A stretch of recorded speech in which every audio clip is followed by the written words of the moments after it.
Hello students, ME6106 के solutions लेके आया हूं। जी हां, लेटेस्ट पेपर के, पुराने नहीं, लेटेस्ट जून 2025 के। सर इसका क्वेश्चन पेपर नहीं मिल रहा था। अरे आपने उन्नति के इंस्टाग्राम से जाके डाउनलोड ही नहीं किया होगा, आपने हमारा टेलीग्राम चैनल ज्वाइन ही नहीं किया हुआ। वहां पर हमने सब डाल दिया है। MSc 106 पब्लिक इकोनॉमिक्स का पेपर है, 100 मार्क्स 3 आवर्स का पेपर है। 2 क्वेश्चन अटेम्प्ट करने थे, 700 वर्ड्स ईच। अब ध्यान से 700 वर्ड्स बोल रहा है, आंसर दिखा रहा हूं। आंसर का एक प्रॉपर पैटर्न है, उस पैटर्न के अकॉर्डिंग नहीं चलोगे तो आंसर गलत है, मार्क्स नहीं मिलेंगे। सबसे पहले उससे पूछा है डिफरेंट टाइप्स ऑफ एक्सटर्नलिटीज बता दो। एक्सटर्नलिटीज होती ही क्या है? It arises when the action of producer और consumer affect the wellbeing of other without any payment और compensation. They create a divergence between private and social cost और benefit. इससे क्या निकलता है? It leads to market efficiency. It may be beneficial और harmful and their presence provide strong justification for public intervention to correct the distortion they create. अब different type क्या होता है? एक होती है positive, they arises when activity generates benefit for other without any compensation.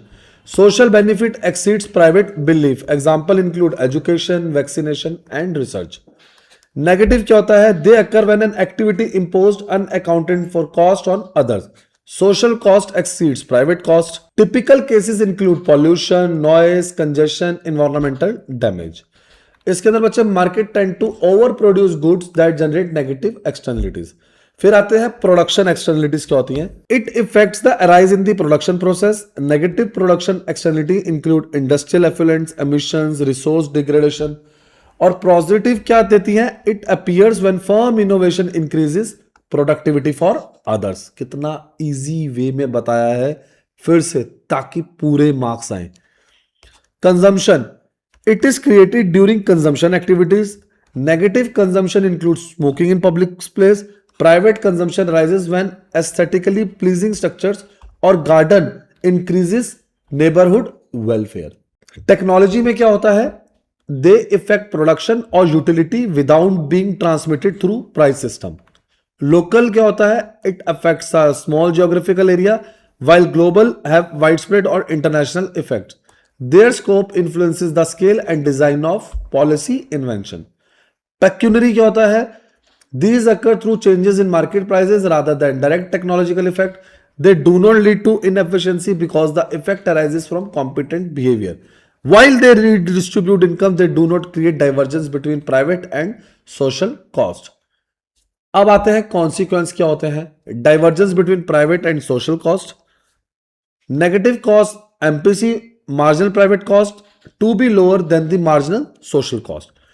Producer जो होते हैं इक्वेट करते हैं price with MPC instead of MSC, leading to excessive output related to the social optimal level. Over production क्या कर रहा है? And welfare loss because firm ignore external cost, output exceeds the socially efficient quantity. Society bears the additional burden in the form of pollution, congestion, health damage. Environmental degradation में क्या होता है? Unchecked negative externalities often damage air, water और जो soil है। Social cost क्या है इसकी? It include reduced agriculture productivity, ecological imbalance और long term sustainability. फिर आते हैं हेल्थ और प्रोडक्टिव पे। इंक्रीज मेडिकल एक्सपेंसेस हो गया, लेबर प्रोडक्टिविटी कम होती जा रही है। Violation of Pareto optimally, it prevent market from reaching efficient outcomes. Remedies क्या है? रेमेडीज क्या है बच्चे? Government imposes tax equal to marginal external cost. Regulations बनाए, स्टैंडर्ड्स बनाए ऑन एमिशन और prescribe mandatory technologies. Tradable pollution permit होना चाहिए। A fixed number of emission permits are issued which firm can buy और sell. Firm with low cost reduce emission and sell permits. Subsidies for desirable activities. Government में subsidize pollution control equipment, cleaner production processes, waste treatment की facilities करें. Property rights and bargaining solution. Clear assignment of property right can allow affected parties to negotiate mutually beneficial solution while bargaining is feasible and transaction costs are low. Parties can internalize, externalize voluntarily. तो बच्चे conclusion देखते हैं, conclusion read करते हैं और फिर इसका anchor देखते हैं। सर ये मेमोरी एंकर क्या चीज है? जो भी हमने ऊपर हेडिंग दी है, जो भी ऊपर हेडिंग दी है, उन हेडिंग्स को आपने एज इट इज लिखना है। इग्नू की बुक से ली गई हेडिंग्स है और एक्सप्लेनेशन आपने देनी है। अब आएंगे पूरे मार्क्स। अब देखता हूं कैसे कटेंगे 20 मार्क्स में से कोई marks. What is budget deficit? एक बार सर क्वेश्चन पेपर दिखाएंगे। हाँ, ये रहा पहला क्वेश्चन। अब आते हैं ये। उसके बाद है distinguish impact of taxation and incidence of taxation. फिर फोर्थ क्वेश्चन, फिर सेक्शन बी है, उसमें इसने क्या बोला 400 वर्ड्स है और 5 क्वेश्चन इंटू 12 60 मार्क्स। तो देखते हैं। A budget deficit arises when the government के खर्चे एक्सीड्स इट्स रेवेन्यू, बोरिंग्स हटा के। It reflect the imbalance between government fiscal commitment and its revenue generating capacity. जो डेफिसिट है वो इसका की इंडिकेटर है फिस्कल हेल्थ का, because it show the extent to which the government must rely on borrowings to meet the खर्चा expenditure. In public economies, the study of various forms of deficits and the financing method is important for understanding fiscal sustainability, resource की allocation and microeconomic stability. अब ये meaning है simple है, जब government का खर्चा exceed हो जाए रेवेन्यू से, रेवेन्यू डेफिसिट, जब रेवेन्यू खर्चा एक्सीड हो जाए रिसिप्ट से। फिस्कल डेफिसिट क्या होता है? It is the most comprehensive indicator of budgetary imbalance, मतलब excess of total expenditure over total non borrowed receipts. ये क्या रिप्रेजेंट करता है? Total borrowing requirement of the government in a year. Primary deficit क्या होता है? Fiscal deficit minus interest payment, मतलब it show how much of deficit is due to current fiscal operation rather than obligation created by past debt. अब measures क्या है इनके? Domestic borrowing करेंगे, the government borrows from household, banks and other financial issue by bonds, T bill and other securities. This is a major method of deficit financing. External borrowings क्या होता है? Loans from international organisation, foreign governments and external market. These borrowing provide foreign exchange but add to the external debt obligation। अब आपके ऊपर बाहर का कर्जा ज्यादा होता जा रहा है। Borrowings from the central bank, government में borrow directly from the central bank, the increase in monetary base and inject liquidity into the economy। Deficit financing through money creation क्या होगा? जब सेंट्रल बैंक क्रिएट करता है new high powered money to finance the खर्चा expenditure, इसको बोलते हैं deficit financing. While ये हमें इमीडिएट फंड तो दे देता है, लेकिन ये एक इन्फ्लेशन इफ ओवर अनयूज्ड, या आप ये कह लो over used. Disinvestment of public sector undertaking, government क्या करता है? रेज करता है non debt capital shift by selling its equity. कहा? पब्लिक एंटरप्राइज में। दिस इन्वेस्टमेंट से रिड्यूस होता है financial gap without increasing borrowings. Enhance होता है tax revenue, increasing tax rate, widening the tax base, improving compliance and reducing evasion. It helps more revenue, strong revenue generation, reduces reliance on borrowings। Increase होता है non tax revenue, expenditure की rationalisation होती है, मतलब prioritise करना पड़ता है essential खर्चों को, रिड्यूस करना पड़ता है wastage, controlling subsidies and improving administrative efficiency. इससे क्या होता है? हमारा डेफिसिट कम आएगा। ये तरीका है। Use of small saving and provident funds, government क्या करता है? Mobilise resources through small saving schemes, provident funds and post office deposits. These instrument channel household save into public finance। ये पब्लिक फाइनेंस में help कर रहा है। Market stabilise हो जाएगी, कैश मैनेजमेंट इंस्ट्रूमेंट होंगे, क्रिटिकल नोट पढ़ते हैं, ये सारे इंस्ट्रूमेंट्स आर अवेलेबल हैं। The choice of method effect inflation, growth, interest rate और डेट।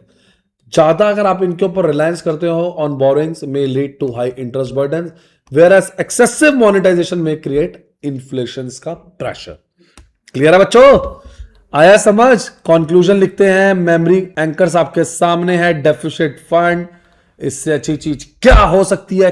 कहीं नहीं मिलेंगे ऐसे मेमोरी एंकर, क्योंकि हम जानते हैं हेडिंग्स की इंपॉर्टेंस। मैं फिर बोल रहा हूं, पेपर में जाते ही हेडिंग्स लिख दो और उसके बीच में जो मैंने आपको बताया वो आंसर लिख दो। वीडियो पॉज करके आंसर पढ़ लो। मैं देखता हूं मार्क्स कैसे नहीं आएंगे। अब यहां से आएंगे आपके पूरे मार्क्स। नेक्स्ट क्वेश्चन पे आते हैं। Distinguish between the impact of taxation and incidence of taxation. ध्यान से, impact, incidence. What factors determine the incidence of tax? Taxation क्या इन्फ्लुएंस करता है आपको? Income distribution, product decision and market outcomes. When a tax is imposed, it effect different economy agents in a different ways. Public economies distinguish between the impact of a tax and incidence of a tax to clarify who initially pay the tax, who ultimately bears the burden। कौन देगा और कौन burden beer करेगा। चलिए देखते हैं। Definition है, impact क्या है? The initial burden when the tax is first levied. It shows who pay the tax to the government at a point of imposition. ठीक है ना? लेकिन अल्टीमेटली बर्डन किसके ऊपर है? The ultimate burden of the tax after all price and income adjustment have occurred. It shows who finally bear. A producer paying excise duty or a consumer paying sales tax bear the impact. The person whose real income is ultimately reduced bears the incidence. बच्चों एक बात बोलना चाहूंगा, ये ना basis है, ये basis के बिना पेपर में आंसर मत लिखना, मार्क्स नहीं मिलने वाले। और इन बेसिस के बेसिस पे अगर आप डिफरेंस लिखते हो तो बहुत बहुत अच्छे मार्क्स आएंगे, ठीक है ना। कोई हुक नहीं है, कुछ नहीं है कि जिससे कि कोई वो आप मेरे को फंडा बता दो जिससे कि सर मेरे पूरे मार्क्स आएंगे, यही फंडा है। इंपैक्ट क्या है? Producer who initially pays the tax, incident shift to consumer if producer raises prices. Impact is on the producer when the tax is imposed. Incident shift to factor supplier through lower wages or return. 6 point आपके सामने हैं, एक बार read कर लेते हैं। Who pays initially? Factor determining कौन कौन से फैक्टर्स हैं? Price elasticity of demand, price elasticity of supply, market structure और nature and types of tax. आराम से एक बार बच्चों रीड करो, स्क्रीन पॉज है, आराम से रीड करो, आराम से एक एक लाइन रीड करो। और आगे बढ़ने से पहले मैं लेकिन एक सेकंड रुको, उन्नति एजुकेशन इग्नू मेरे चैनल को लाइक करो, सब्सक्राइब करो और बेल आइकन अभी दबाओ, क्योंकि मैं नहीं चाहता आपका कोई पेपर मिस हो, ये इंपॉर्टेंट अपडेट मिस हो। और आप देख रहे हो आपकी स्क्रीन पे सारे पेपर के सॉल्यूशन, सारे असाइनमेंट के सॉल्यूशन और सबसे पहले अपडेट हम लेके आते हैं। आपका भी रिजल्ट आएगा, सबसे पहले खुशखबरी हम देंगे।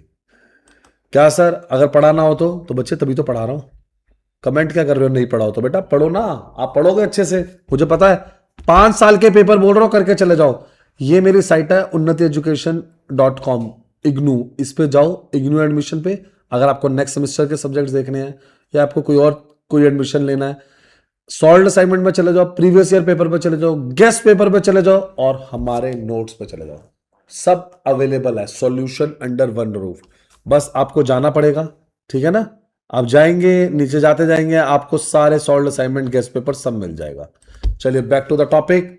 Time period in the short run both demand and supply tend to be inelastic, causing a more rigid strict incidence pattern. In the long run adjustment in production and consumption are easier, altering the final distribution of burden.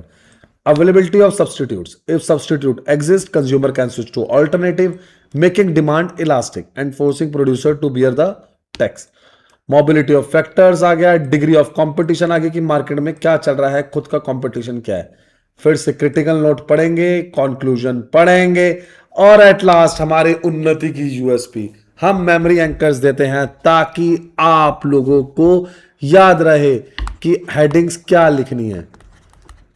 फिर बोल रहा हूं 5 साल के paper कर लेना, paper में जाने से पहले इस पेपर के पहले सारे आंसर समझ लो, वीडियो पॉज कर करके आंसर रीड कर लो ताकि कोई भी आंसर में गलती ना हो। It was held that foreign debt entails a greater loss to the economy of nation. Do you agree with this statement? Foreign debts क्या होते हैं बच्चे? It refers to the borrowing undertaken by the government from external sources such as foreign government, international institution और a global market. जो भी बच्चे foreign loans होते हैं ना, it help to meet the resource gap. जो भी आपको काम करना है, फॉरेन से पैसा उठाया, कम रेट ऑफ इंटरेस्ट में मिल जाता है, बट आपको ऑब्लिगेशन है कि आपको वो पैसे भी फॉरेन करेंसी में पे करने हैं, उसका इंटरेस्ट फॉरेन करेंसी में पे करना है। तो in public economies the foreign burden of foreign debt is considered more serious than domestic debt. Obviously अब अगर डॉलर्स का प्राइस बढ़ गया, आपने $1,00,000 लिए थे, वो 60 लाख के मिले थे, $8 का प्राइस 90 हो गया, तो 90 लाख 30 लाख का तो आपको यही फर्क पड़ गया। तो बच्चों बहुत इंपैक्ट होता है और कहीं ना कहीं आपको नुकसान भी भरना पड़ जाता है। Statement agreed, foreign debts do entail a greater loss to the economy due to their repayment structure, resource outflow and long term macro economics consequence. क्या क्या रीजन हो सकता है? Outflow of real resource, foreign debt require transfer of foreign exchange earn through exports, burden on future generation, बिल्कुल भैया, it must be service by future generation through higher exports. Pressure on balance of payment है, export earnings are insufficient, country को और बोरो करना पड़ेगा। Exchange rate की vulnerability अभी बता ही चुका हूं, जो डिफरेंस होएगा आपको पे करना पड़ेगा, आपको नुकसान होएगा, लॉस होएगा इकोनॉमी को, इंटरेस्ट बर्डन बढ़ेगा किसके अंदर? फॉरेन करेंसी में। अब मुझे जो इंटरेस्ट पे करना है किसमें करना है? फॉरेन करेंसी में पे करना है। कोई भी solved assignment, hand written assignment, practical file, कोई गेस्ट पेपर या लास्ट ईयर का सोल्यूशन चाहिए, कॉन्टैक्ट कर लेना बच्चे मेरी टीम को। डेट ट्रैप की पॉसिबिलिटी है, आप कर्जे में उलझ के रह जाओगे, परेशान हो जाओगे, क्योंकि हमें डॉलर सोल में पेमेंट करनी है। reduce domestic investment, large foreign repayment crowd out domestic investment by diverting resources away from productive activities. Fund that could support national development are used to meet external liabilities. जो हमारे देश में जो कमाई हमारे देश में लगनी चाहिए थी वो देश से बाहर चली जाएगी, तो एक्सटर्नल लाइबिलिटीज वो बढ़ रही है। आपको एक्सटर्नल शो ग्लोबल रिसेशन आ गया, ट्रेड डिस्ट्रप्शन हुआ, पैसे मांगेंगे तो भी दिक्कत है, इन्फ्लेशन और फिस्कल स्ट्रेस है, रेड्यूस फिस्कल फ्लेक्सिबिलिटी है, स्ट्रेन है, और लास्ट में फिर से क्रिटिकल नोट, उसके बारे में हम अब टॉपिक की एंडिंग करेंगे। हेडिंग्स ब्लैक पेन में लिखना, सॉल्यूशन ब्लू पेन में लिखना। जितना ज्यादा एग्जामिनर को अच्छे से समझाओगे, बताओगे, उन्हें दिखाओगे तो ही अच्छे मार्क्स मिलेंगे, अदरवाइज नहीं मिलेंगे। अब मैं आपको ये आंसर दिखा रहा हूं, देखेंगे। फिर से ये मेरा कॉन्टैक्ट नंबर है, ध्यान से देखेंगे, हमें कॉन्टैक्ट करेंगे, टीम से अभी पेपर ले लो। ये ऐसे पेपर मिलने नहीं वाले, ऐसा सॉल्यूशन मिलने नहीं वाला। एक एक आंसर रेलेवेंट है, मैंने पहले ही उतना आंसर लिखा है जो आपके लिए जरूरी है। अब इसके अंदर और 2 लाइनों में क्या कटिंग करोगे, बल्कि इनको अच्छे से याद कर लो ताकि तुम इसे पेपर में जाके इलेबोरेट कर सको। सर सारी हेडिंग्स याद करनी है, सर सारी नहीं करनी, लेकिन आप मेजरली हेडिंग्स कर ही लो, क्योंकि सारी याद करोगे तो पेपर में कुछ ही याद रहेंगी। क्रिटिकल नोट, कंक्लूजन पढ़ेंगे, मेमोरी एंकर पढ़ेंगे। तो बच्चों सारे आंसर्स दिखा दिए हैं, लाइक करें, सब्सक्राइब करें, शेयर करें। आंसर्स आपकी स्क्रीन पे चल रहे हैं, आपको पता लग गया है। टीम को कांटेक्ट करके उनसे आंसर ले ताकि आपके मार्क्स लूज ना हो, ठीक है। और मुझे अभी कमेंट सेक्शन में पहले बता दो कि आपको नेक्स्ट आंसर किस पे चाहिए। अभी बताओ कमेंट सेक्शन में कि आपको नेक्स्ट आंसर किस पे चाहिए। Thank you.